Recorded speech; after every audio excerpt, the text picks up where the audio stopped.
Hi everyone, welcome to Junket. This is a show where I chat with filmmakers about some of their past work. Today I have a friend of mine, Todd Verow, who is going to talk to me about his 1995 Dennis Cooper adaptation Frisk. Frisk was, and sort of still is, quite a controversial film in a lot of ways. Its subject matter is very dark and upsetting, as per Dennis Cooper's usual style. But also, Todd changed a lot of the elements of the book, including the ending, and Dennis Cooper wasn't super happy with it. It was pretty reviled and beloved when it came out at the same time. And I think it's due for a revisit because I think it's a really great film. I think a lot of people would embrace it much more today. Todd is lovely to chat with, and he really gets into all the details of this film and his career. Love chatting with him. And so, yeah, I hope you enjoy this interview with Todd Verow about Frisk.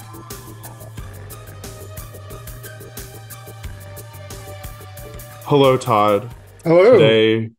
Today we're going to talk about what the New York Times called harshly repellent, the film Frisk. But before we do that, I'd love to just hear about your career. What was your entry point into film? Well, I started acting as a child, doing theater stuff in school, and then I actually took some time off from high school and did some theater stuff. Um, so I was always interested in acting, and then at a certain point, I my shyness got in the way, so I decided to retreat behind the camera, and I think that's where I belong. So that's when I started making films. And then I went to Rhode Island School of Design and studied film and video there and acting and directing at Brown University. And after that, I moved to New York and I was working at the factory after Andy died, um, and doing stuff for MTV. And I knew John Murtsugu, um, from Brown and RISD, and he asked me to shoot Mod Fuck Explosion. So I went out to San Francisco and did that. But at the same time, I was making short films. Um, and then I worked on Greg Araki's Totally Fucked Up. And then I, shot a few other movies. And then Marcus Yu, the producer of Frisk, asked me if I was interested in making a feature.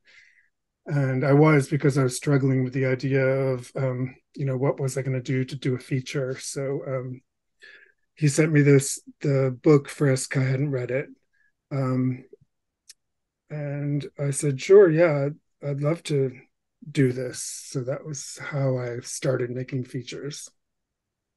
Was the short film period of your life like financially stable? Like, were you doing anything else at the time? It wasn't exactly financially stable, but I mean, it was, the late 80s. So living in New York was relatively cheap. So, I was doing odd jobs and things like that. And like I said, working for the factory and MTV and um, making some money through that. But my short films, they played a lot of places, but they didn't really make any money. Frisk played Sundance, right? That was your breakout moment.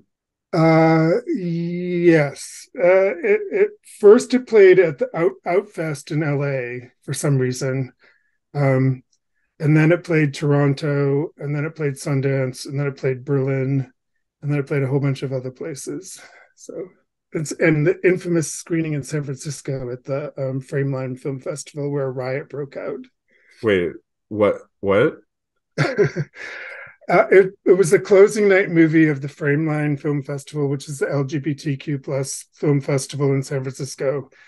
Um, and the closing night also happened to be Gay Pride. And it showed in a sold out theater at the Castro. And people just started screaming, sick, sick during the movie.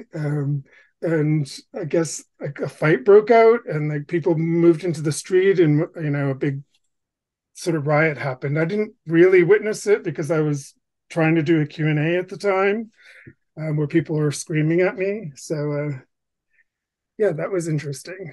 That's kind of crazy to me because I feel like darkness and the macabre are so intertwined into queer cinema these days. And those days too. I mean, the whole phenomenon was bizarre to me as well. I didn't really understand where it was coming from. I mean, it was the height of the whole positive role models are needed movement, which I think was really misguided. But it was kind of the nadir of that. But for weeks afterwards in San Francisco, people were yelling at me in the street, and people would throw things at me. And it was written about in the Bay Area Reporter. Like every week would have somebody saying something about that screening and that horrible person, me. Um, so it was, and actually, the Advocate magazine said that I should be killed. That Not was a death threat over Frisk. uh, Do you think Dennis Cooper got the same response? no, because he's a writer, and writers can get away with that because and also um, the end of the book basically just says, "Oh, I made all this up. None of this is real," which I thought was a huge cop out, and I changed the movie so that didn't happen in the movie.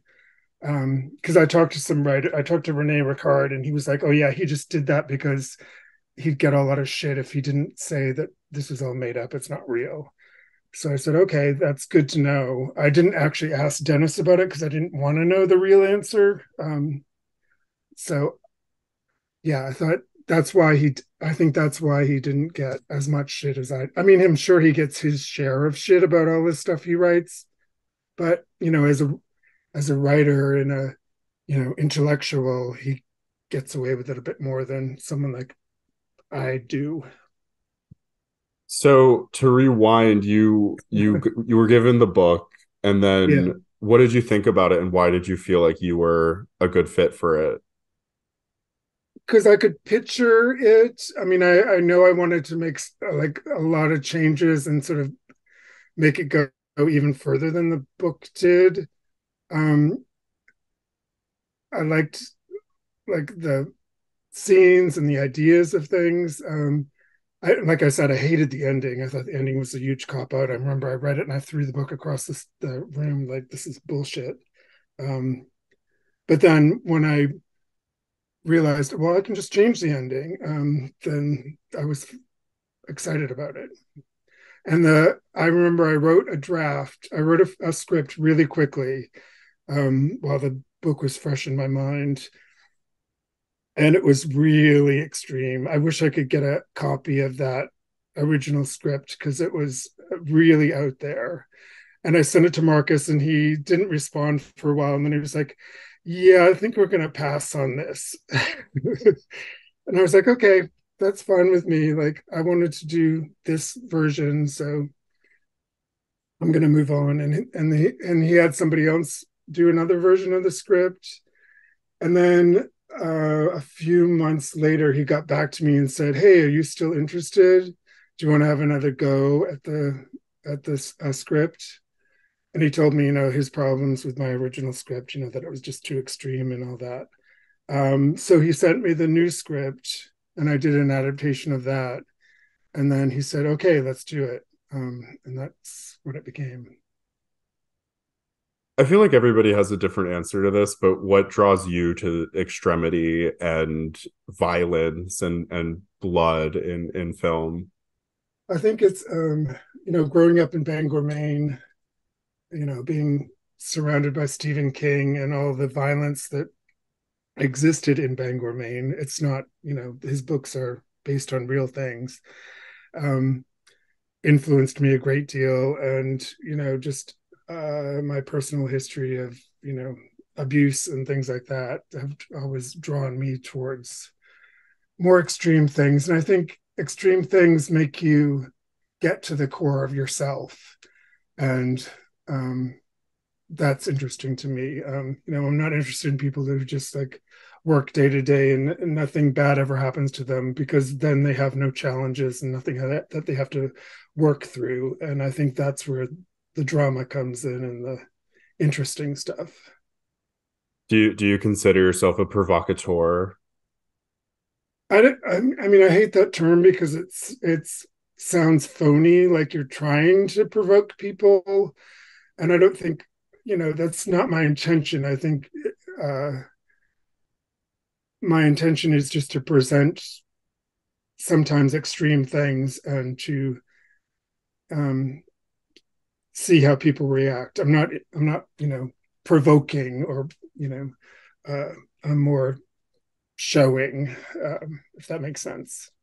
Yeah, definitely. A lot of people just hide so much from their life and their existence, and I'm interested in peeling back those layers and getting to the real thoughts and things that are going on in people's heads that they hide.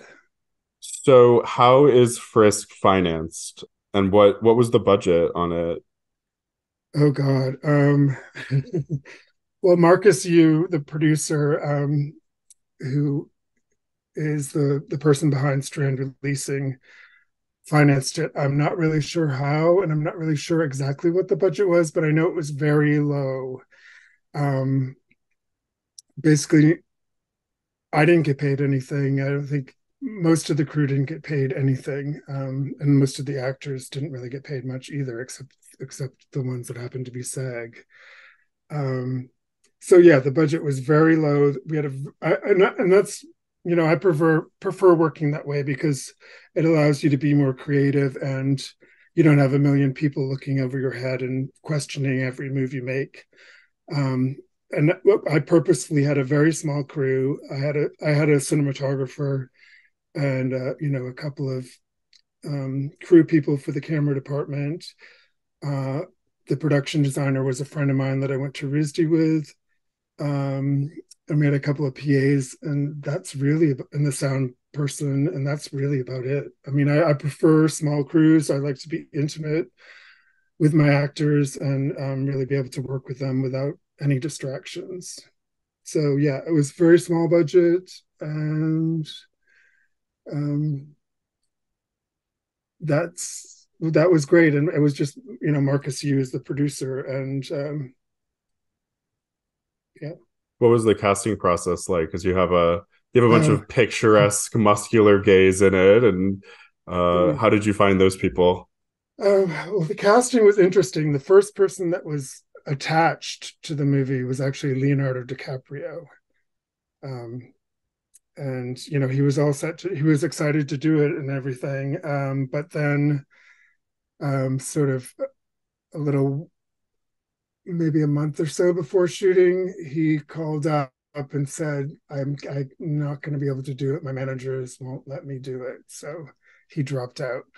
Um, so I got the person I got to replace him was actually the person that the book is dedicated to. So I thought that was really interesting, because I guess he was sort of an inspiration for the book.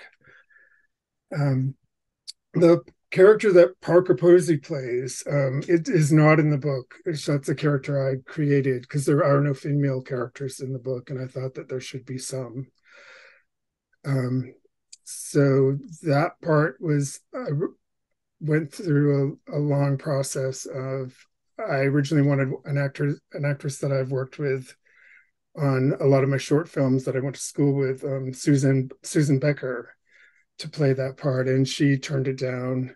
And I wanted Patricia Arquette to do it because I knew her and I worked with her on some short films.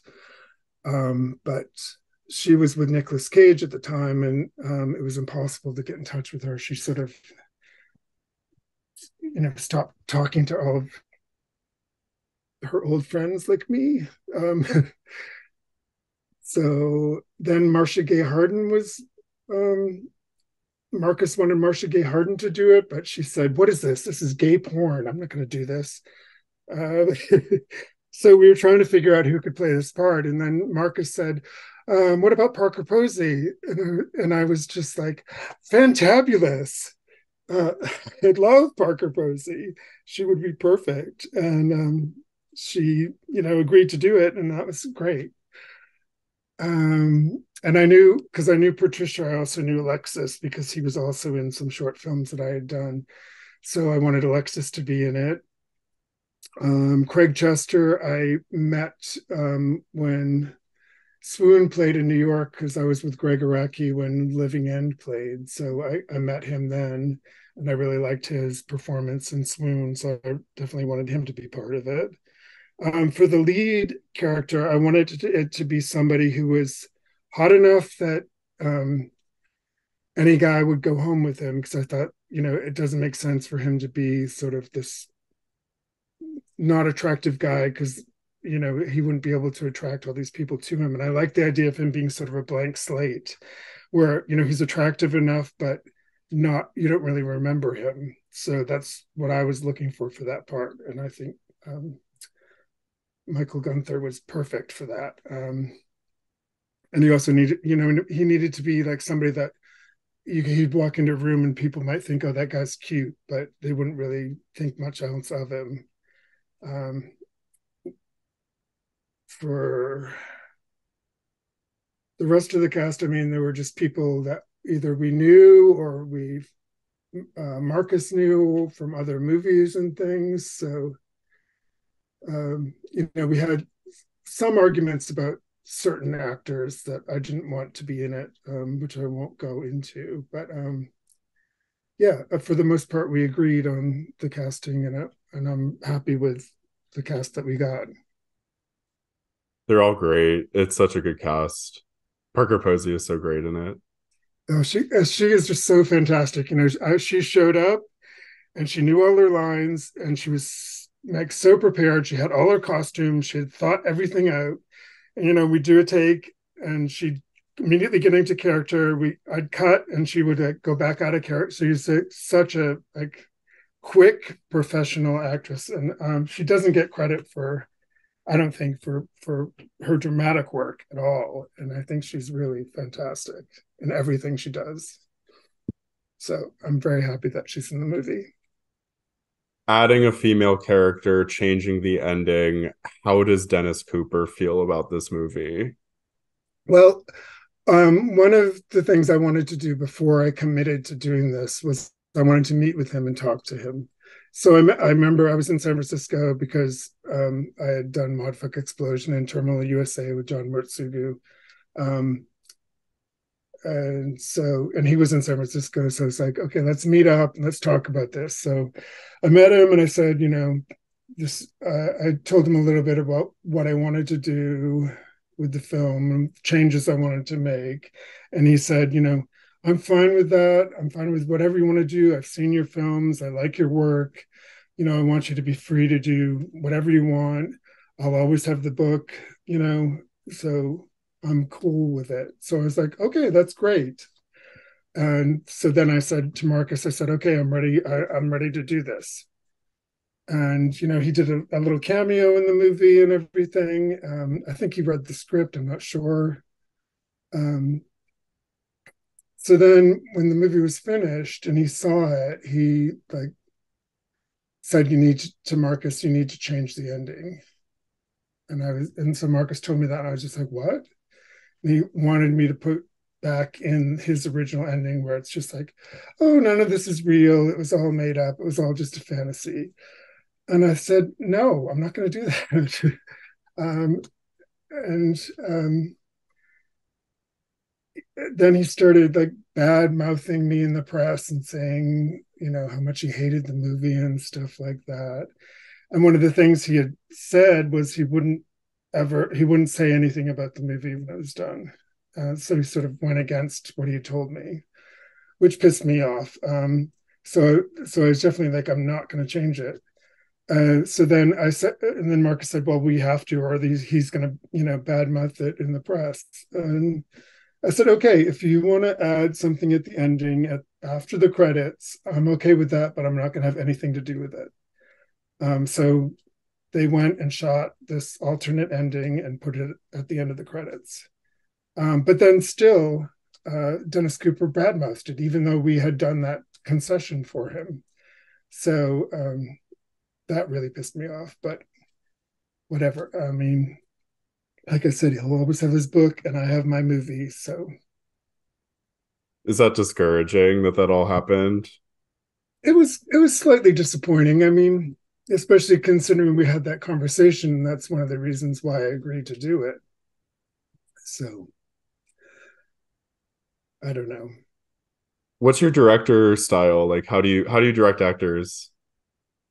I like to. I think the main thing you have to do as a director is the casting. Once you have to cast the movie correctly for what you want, and then you have to trust your actors, that they're going to bring something to that part. And I like to be really open at the beginning and just see what they have, what they come up with, and then if it's, if I think it's going in a wrong direction, I'll talk to them about it and we'll figure something out. But for me, I have a great deal of respect for actors, and I like for them to bring their stuff to the table, and then I can bring my stuff to the table. So it's sort of an exchange. I like to talk a lot before we film. I don't like to do a lot of rehearsals, um, because I think stuff can get a little bland then, and I like the spontaneity of just shooting, um, the rehearsals.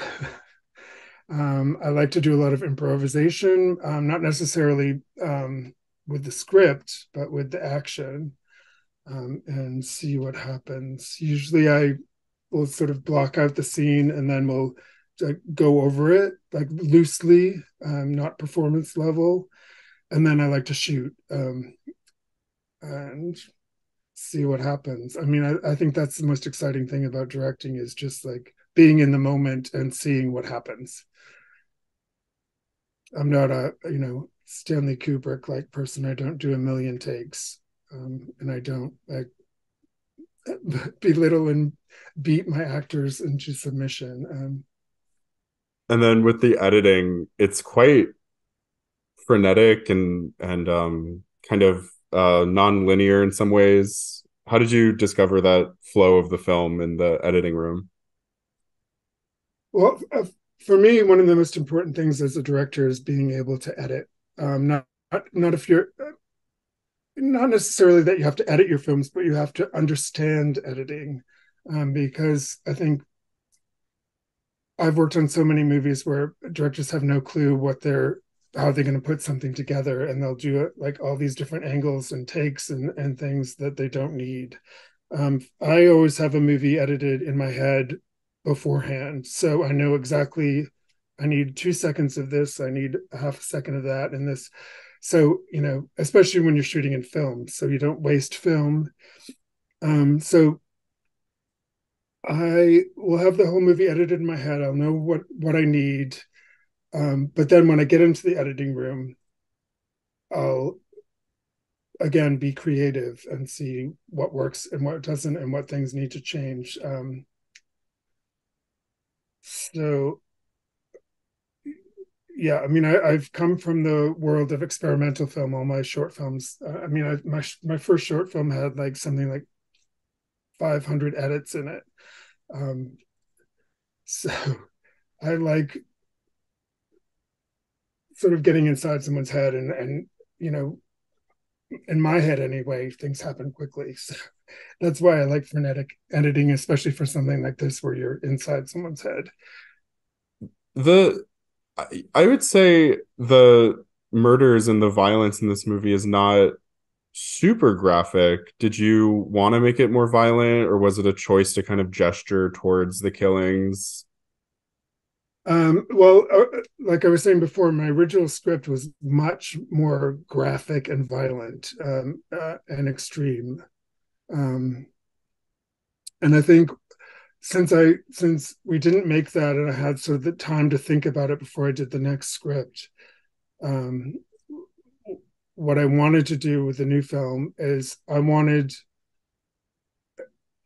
just to see enough to imply what's happened so that the viewer comes away from it thinking they've seen something much more extreme than they have.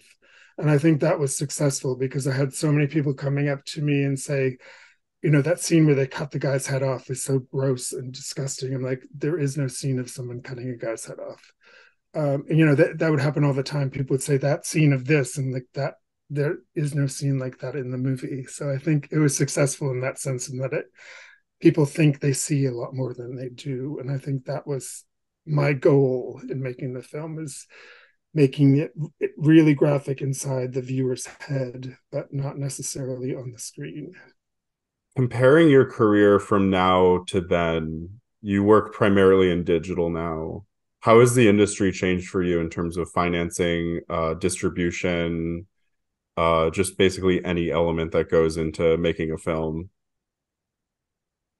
Well, it was interesting because I had worked with Greg Araki and John Mortsugu before this, and I learned so much from those experiences, because those films, we had no money.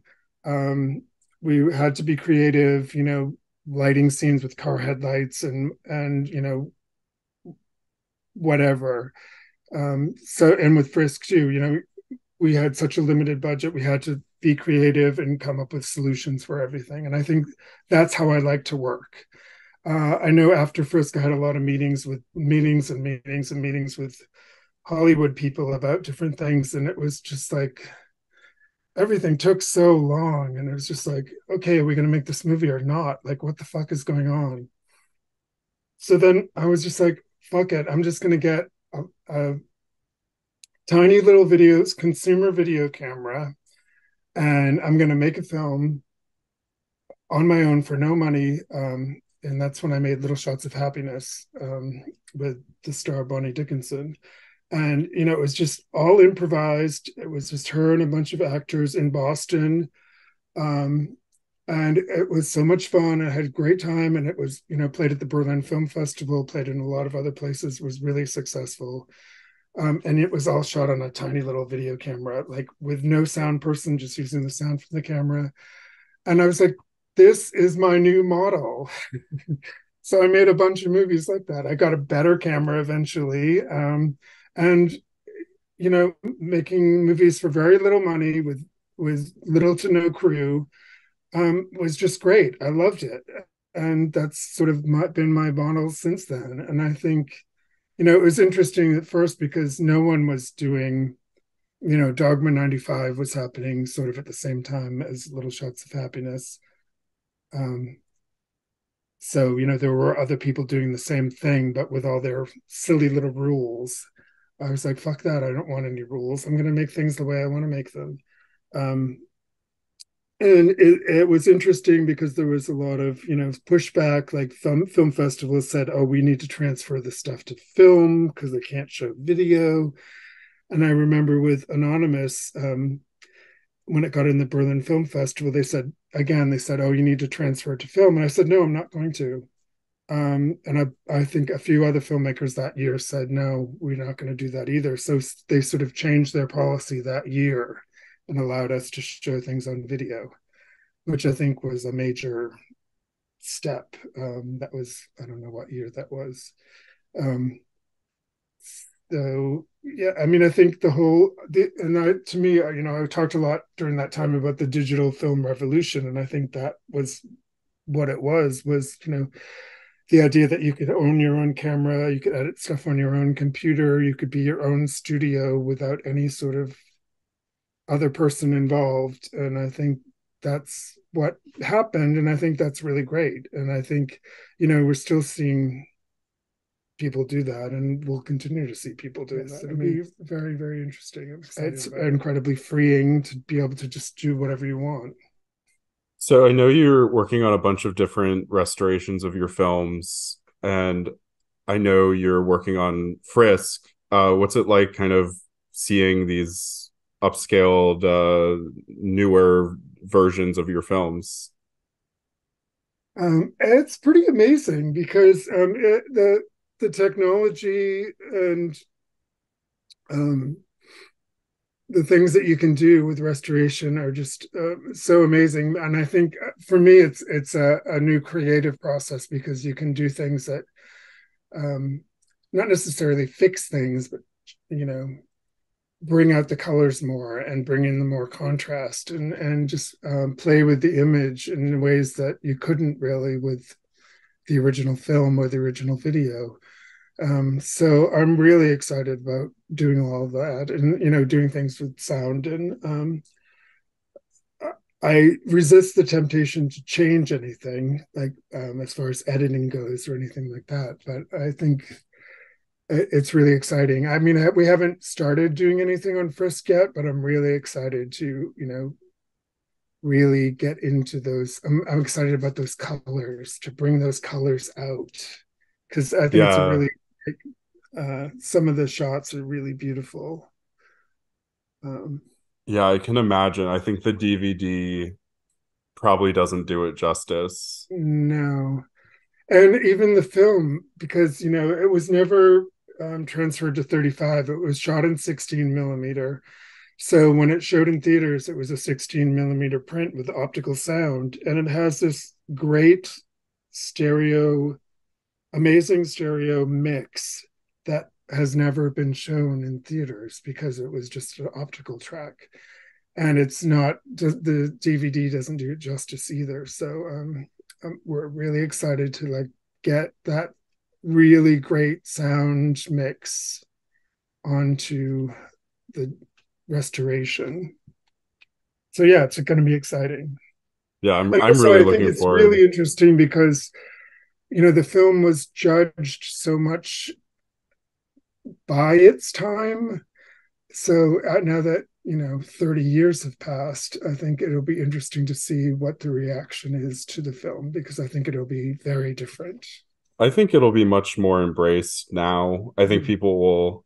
I can see it having a run at a rep theater and getting a lot of love.